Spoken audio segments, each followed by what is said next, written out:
जिज्ञासु मित्रों, साधकों, ज्ञानियों, आत्मीय जनों, अब मैं आपको इस वीडियो में ये पूरी साधना कैसे करनी है वो बताने वाला हूं, अर्थात एक सीक्वेंस।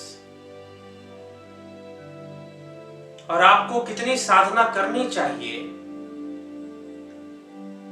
उस पर भी हम विचार करेंगे।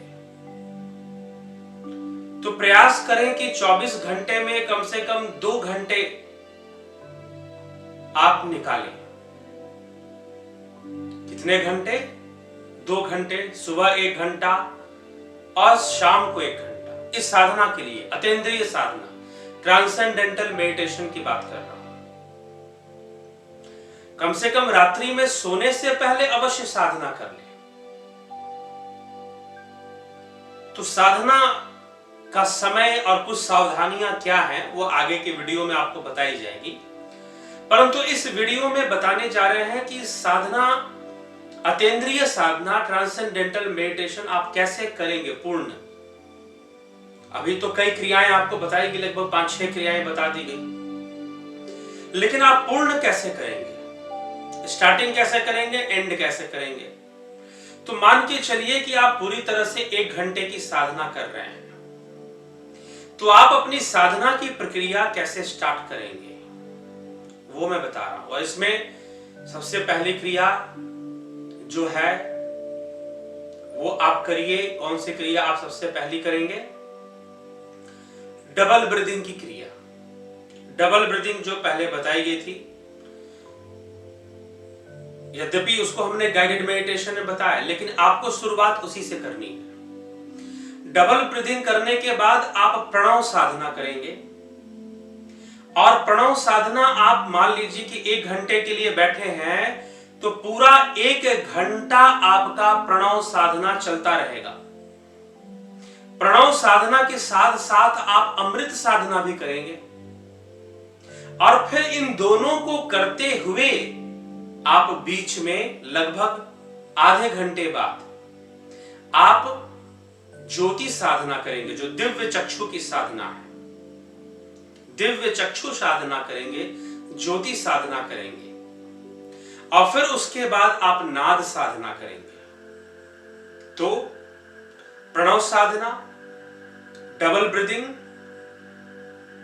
प्रणव साधना, अमृत साधना, ज्योति साधना और फिर नाद साधना।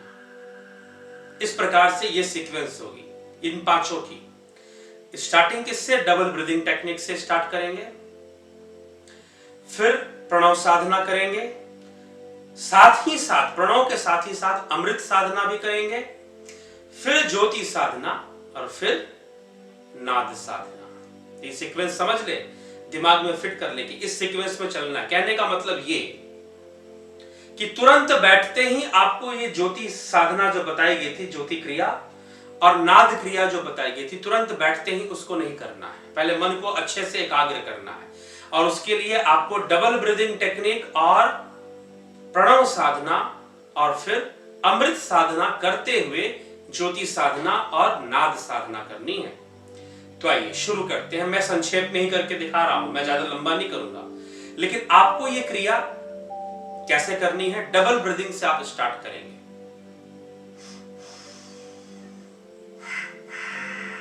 डबल ब्रीदिंग क्या था? डबल स्टेप में श्वास को भरना और फिर डबल स्टेप में छोड़ना, डबल स्टेप में श्वास को भरना और डबल स्टेप में छोड़ना। चलिए, ज्यादा नहीं, डबल आप ये कितना देर करेंगे ये डबल ब्रीदिंग की क्रिया? आप ज्यादा से ज्यादा 10 से 11 श्वासों में ही इसको करें, बहुत लंबा इसको नहीं खींचना। हाँ, अगर आपकी एकाग्रता विकसित नहीं हो रही है तो फिर आप डबल ब्रीदिंग ज्यादा करेंगे, क्योंकि आपकी एकाग्रता विकसित नहीं हो रही है, मन इधर उधर बहुत भाग रहा है। तो डबल ब्रीदिंग टेक्निक से मन जल्दी यहां आ जाएगा, इस रास्ते पर आ जाएगा, क्योंकि साधना करते समय मन भी अपना पूरा काम करना शुरू कर देता है। तो उसको रोकने के लिए ये डबल ब्रीदिंग टेक्निक बहुत ही कारगर सिद्ध होती है। तो स्टार्टिंग डबल ब्रीदिंग टेक्निक से फिर प्रणव साधना पर आ जाएंगे। 15-20 श्वासें लंबी गहरी लेंगे और फिर जो है नासिका से जो श्वासें गुजर रही हैं उस पर हम ध्यान लगाएंगे।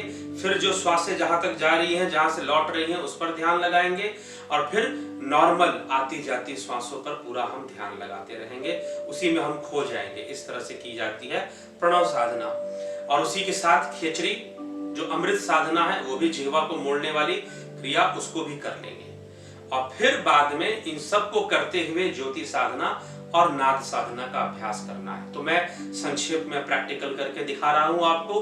आप ये सीक्वेंस अपने दिमाग में बिठा लें। कोई क्रिया ना समझ में आई हो तो टाइम है आपके पास, आप पीछे जाएं और वीडियोस को रिपीट करके देख लें।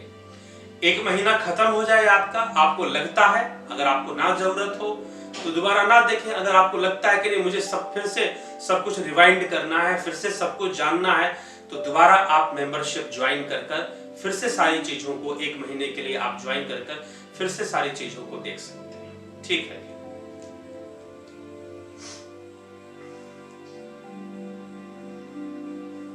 तो डबल ब्रीदिंग टेक्निक।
इस प्रकार से उठेंगे, अर्थात स्टार्टिंग 11 सांसों में डबल ब्रीदिंग, फिर प्रणव साधना के 3 स्टेप, पहले 15-20 लंबी गहरी सांसें, फिर नासिका से गुजरने वाली नॉर्मल सांसों पर ध्यान लगाना है, लंबी गहरी नहीं होंगी, नॉर्मल जो चल रहा है उसी पर। फिर जहाँ तक सांसें जाती हैं वहाँ से लौट कर आती हैं उस पॉइंट पे ध्यान लगाना है। आप पीछे जाकर प्रणव साधना की वीडियो देख सकते हैं इसके लिए। तो जब फिर करते हुए पूरा ध्यान आती जाती श्वासों पर लगा के रखेंगे, इसी का अभ्यास। और साथ ही साथ क्या करना है आपको, इसी के साथ आपको खेचरी लगा लेना है, खेचरी क्रिया भी कर लेनी है। अमृत साधना जो है वही खेचरी कहलाता है, तो उसको भी साथ में ही शुरुआत में ही कर लेना है। ये मोड़ कर ही सारी क्रिया करनी है। अमृत साधना लगाकर ही आप डबल ब्रीदिंग करें, अमृत साधना लगाकर ही आप जो है प्रणव करें। और करते हुए हाँ, अगर आपको अनकंफर्टेबल महसूस हो जिह्वा में तो आप उसको बीच में सीधी कर सकते हैं, और गले मुंह में पानी भर जाए तो पानी को गले के नीचे उतार लीजिए। तो ये करते हुए जब समय आधा घंटा हो जाए, कितना, आधा घंटा पूरा हो जाए, उसके बाद आपने ज्योति साधना करना है 5-7 मिनट के लिए।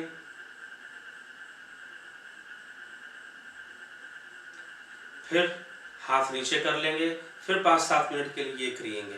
तो मान के चलो कि आधा घंटा बाद आपने क्रिया की, तो 5-7 मिनट आपने ज्योति साधना की। उसके बाद आप कम से कम बीच में 10 मिनट से 15 मिनट तक आप बैठे रहेंगे, श्वास श्वास में, सिमरन में पूरा ध्यान लगाते हुए, प्रणव साधना, प्रणव में ध्यान लगाते हुए आप बैठे रहेंगे। और जब 15 मिनट बीत जाए तब जाकर आप नाद साधना करेंगे 10 मिनट के लिए। वही 5 से 7 मिनट के लिए आप करेंगे, तो आधा घंटा, और लगभग ये भी आधा घंटा। और फिर नाद साधना से जब हाथ उठा लेंगे उसके बाद भी 10 मिनट बैठे रहेंगे, जो है श्वासों में ध्यान चलता रहेगा, प्रणव में ध्यान चलता रहेगा, ठीक है, बैठे रहेंगे। तो इस तरह से पूरा 1 घंटे की साधना बनती है, इसमें सारी क्रियाएं कवर हो रही हैं, ठीक है। डबल ब्रीदिंग भी हो गया, प्रणव भी हो गया, अमृत साधना भी हो गई, ज्योति साधना भी हो गई, और नाद साधना भी हो गई, ठीक ना। तो ये टोटल जो है आपकी कितनी बन गई, टोटल ये 5 क्रियाएं जो हैं एक साथ। तो ये 5 क्रियाएं ही एक साथ, इन 5 क्रियाओं को करना, ये अतीन्द्रिय साधना है, ट्रांसेंडेंटल मेडिटेशन है, ठीक है। इसका अभ्यास आप नियमित रूप से करिए। कुछ ना समझ में आए तो मुझे व्हाट्सएप मैसेज कर लीजिए, या कमेंट करके भी पूछ सकते हैं, आप नंबर है तो। और बेहतर होगा कि आप कुछ कमेंट एक बार कमेंट करके पूछ सकते हैं वीडियो के नीचे, नहीं तो आप व्हाट्सएप मैसेज कर इन विधियों को और क्लियर कर लीजिए और स्पष्ट कर लीजिए, ठीक है। तो ये हमें समझना है, ये क्रियाएं, ये विधियां शिव महापुराण के उमा संहिता में शिव बता रहे हैं, और भी अन्य शास्त्रों में, ग्रंथों में, ज्ञान संकलिनी तंत्र में, योग संकलिनी तंत्र में, और ज्ञानेश्वरी में, कई जगहों पर इन सभी विधियों को विस्तार से बताया हुआ है। उन्हीं के आधार पर हम इस वीडियो में वो सारे प्रूफ आपको नहीं दे रहे हैं, लेकिन अगर आप मांगेंगे तो हम अवश्य आपको बताएंगे कि शास्त्रों में इन्हीं विधियों को कहां पर किस प्रकार से लिखा हुआ है। तो ये शास्त्र सम्मत है, ये ग्रंथ, हमारे जो ग्रंथ हैं उनमें ये विधियां, ये क्रियाएं बताई गई हैं, और उसके आधार पर ही ये सारी बातें आपको स्पष्ट कर रही हैं। लेकिन जब तक सही तरीके से पता ना चले कि इनका अभ्यास कैसे करना है, तब तक इनका लाभ नहीं मिलता। मन जो है अतीन्द्रिय अवस्था में नहीं जा पाता। तो इसलिए नियम से इसकी साधना करें, और कुछ सावधानियां हैं जिसको हम आगे की वीडियो में आपको बताएंगे। तो अभी आगे और इस संदर्भ में वीडियोस आने वाली हैं, ध्यान से सुने और ध्यान से समझें। धन्यवाद।